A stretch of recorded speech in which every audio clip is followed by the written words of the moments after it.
Can you see it? Let me just give you a few of these weights that a lot of people often struggle with. How about this one? Perhaps your weight is excessive busyness. Man, as you look back at 2024, you were busy.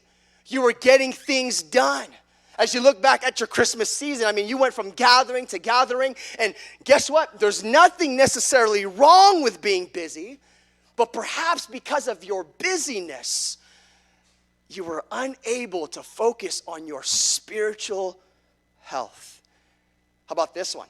Maybe your weight is unhealthy relationships. Hey, there's some people in your life. Maybe it's a coworker, maybe it's a classmate, maybe it's a boyfriend or a girlfriend. Hey, when you get around that person, you know that it's unhealthy for your soul. And every time you get around them, you know there's a tendency for them to pull you away from what Jesus has for you.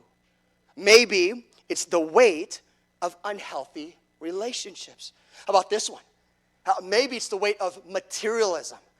Hey, man, it is your goal. It is your drive to get as much as you can. You are preoccupied with possessions and financial pursuits that overshadow the spiritual priorities that need to be in place in your life.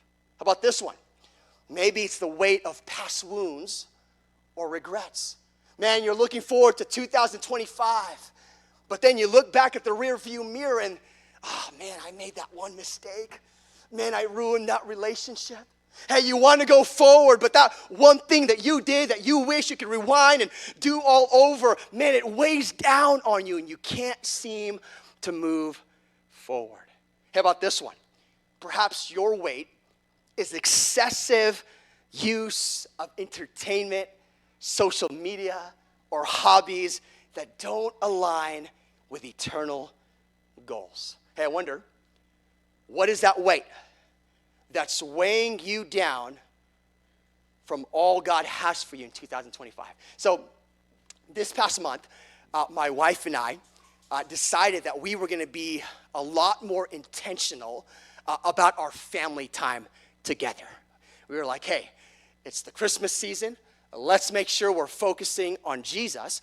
And so we made a plan to do just that. So we got rid of our television. If you think that's crazy, we got rid of our Wi-Fi. God help us. And then I personally decided to get rid of my social media. Well, not get rid of it. I took a break from it, but then this past week I was like, man, let's just deactivate my account. So I am completely off social media at this moment. I know what you're thinking. Well, Joe, that's a little absurd. Joe, that's a little bit radical. Joe, is it really necessary that you get rid of those things? Well, let's just be honest. These are weights that were getting in the way of more important things in our family. So we got rid of our TV.